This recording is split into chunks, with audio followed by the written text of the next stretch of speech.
Mission failed. We'll get them next time.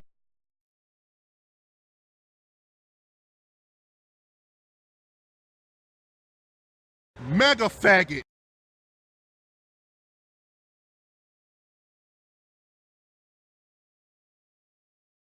Drop the prank!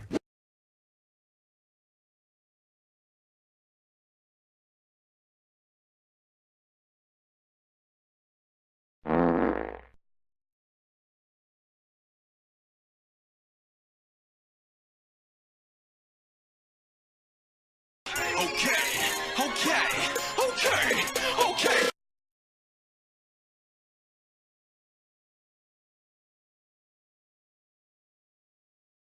In their tongue, he is Dovahkiin, Dragonborn.